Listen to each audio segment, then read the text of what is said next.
particular topic on, how to motivate tough parents to cooperate, show up, and this could extend to couples, individuals, is by far, to me, one of the most challenging I've had in my career.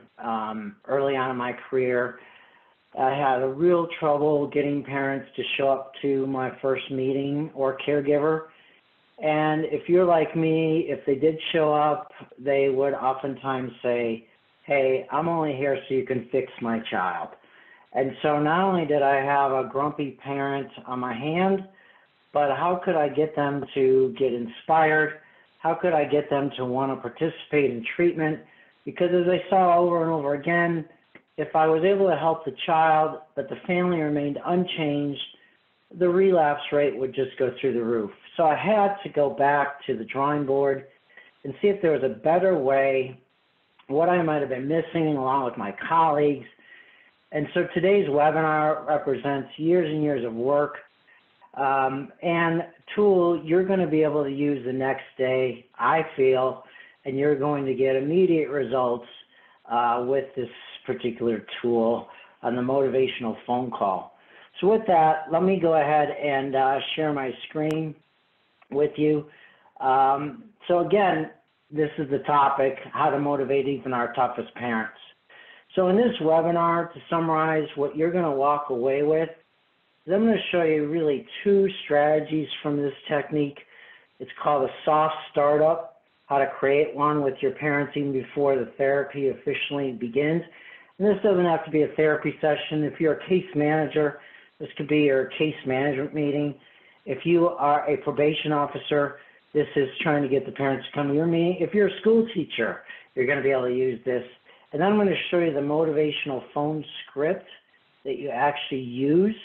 And I'll be highlighting, for sake of time, one particular question and be showing you an audio of an actual call where you get to be in the middle. One of the things that when I attend the webinars, I always want to know, how is this going to help me? And so what I want to try to do, but through this webinar and my work with you, is so that you can walk in the next trauma session with confidence and equipped with step-by-step tools and quickly engage your toughest parents and treat the whole family. There's actually 5 questions here I'm going to show that you use on the script, where you call them up on the phone and you ask them what their difficult experiences are they've had to suffer, because parents have to tell you to vent their 10,000 defeats.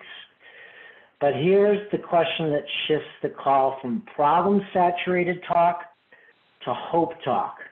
Hey, can I shift gears here for a second? When I get to know you better, what qualities and strengths would I come to admire about you as a person? And further, what you're going to see when I ask this mom, what qualities and strengths would I admire about your daughter?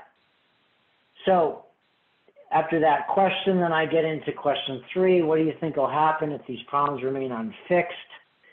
Have you seen a counselor with these problems before? What have they missed with you? Because I don't want to make the same mistakes twice. And do you want to fix these problems fast, medium, or slow? For sake of time, I'm going to focus on number 2. This alone is going to increase the odds of success for you. So let's focus on this.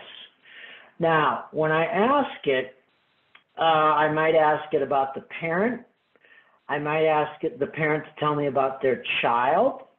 I might even ask the parent to talk about their spouse. It depends on the family and the situation. So let's talk about Lucy. I'm asked as a consultant to come in because this case is really, really stuck. And you can use this phone call at any point in treatment. You can use it at the beginning of treatment, middle, or end. I'll show you in a moment how this is done. So Lucy's 16. Here's the symptoms that she's faced with: self-harming, cutting, depression, aggression. And here's the traumatic event she faced. She was bullied in 9th grade. It was so bad that she's now homeschooled. Her confidence is shaken. It's never really healed. Since the traumatic event, time does not always heal with these kids. It actually makes it worse. So I'm calling because basically the parents are telling the therapist, we're burnt out. We're done. I also asked, was there any extended family involvement? No, there wasn't. So I come in and I say, okay, can I do this motivational phone call to see if I can get the parents re-energized, hopeful? So they'll show up to the consultation session, but they'll show up excited, inspired, and hopeful. And the therapist is skeptical, just like Candace was. Go for it. I mean, these parents are pretty crispy. They're pretty fried. I don't think a phone call is going to do much. And I said, oh, that's okay. Can we experiment? What do we got to lose? Script, but the delivery is important. And I'll show you a few places where mom trips me up. And if I do not have these process moves down, the technique will fall flat as a pancake. So you'll see that. I want you to see the effect that a strength-based question out of this motivational phone call, what it does right out of the gate to create this soft startup. If I get to know Lucy better, what are some qualities that I would really admire about Lucy? She's very creative. She's really good at music. That's one of her passions. She's great at photography. She's really talented in photography. She does draw here and there. She doesn't think she's good, but I think she's pretty good at it. She's let's see, very strong-willed. Okay, process step number 1. When you ask a family strengths question, it may be the first time they've talked about this in months or years. The pull, like a tractor being in Star Trek, is going to be that the parent or caregiver will start out strong and say, yeah, here's some qualities, but before you know it, they'll go right back to status quo. They'll say, yeah, my daughter or son is great. However, you know, they're stubborn, they won't listen. If you don't use a process step called stick and move, where you're poised at the end of your seat and say, you block the parent and say, yeah, mom, that we'll get to that. But can we go back to say more about the strengths? You're going to lose the family. Again, when I learned treatment, I was taught to be non-directive and reflective listening. I would never interrupt a client. In fact, I thought more was more. But what I found is that the more the client can talk, they can talk themselves into a corner and they can undo all the goodness. It's called the compliment sandwich. Have any of you done this with your kids? Hey, John, great job at school. Saw your grades. But, you know what? I still don't think you have the effort you need to. My kid will say to me, you know, when you said but, all the good stuff was just washed away, or however. So just like we, as parents, the parallel process is, we have to be poised with these process steps to not take the bait. Let's go on. Which can be a good and a bad thing. But no, she's very creative. She's very intelligent.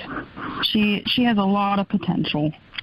And when you say she's creative, is it, when you say she's creative, Jennifer, does that make you really proud of her? It does. Yes. Okay. And give me an example of her creative side. Like, is she creative with art? Is she creative with people? Yeah. How is she creative? With photography and her music. And she's always coming up with ideas to try and make money, so she's very entrepreneurial.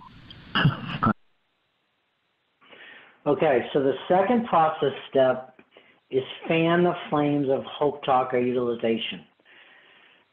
What I used to do in the old days, when I first started this technique, the family would say, yeah, she's creative. Oh, great, next question. Instead, fan the flames. Hey, could you give me an example?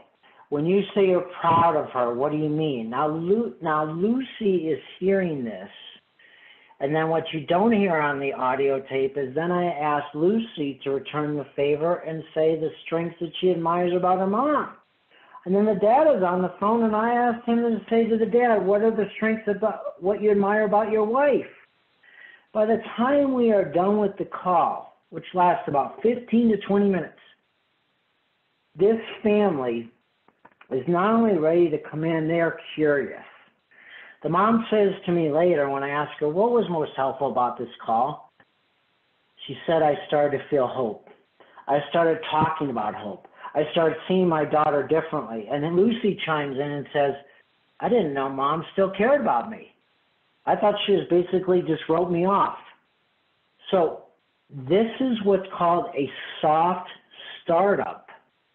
And this is why the parent not only came in motivated, but engaged. Now, is it going to work every time that way? No. Sometimes we're like Las Vegas bookies. Sorry, that's maybe a bad metaphor. Our job is to increase the odds that we're moving the needle to go from, okay, 30% effectiveness, hey, let's try this technique to go from 30 to 50% effectiveness. Every time we move the needle and go from point A to point B in our success path, guess who benefits? We do and the client does.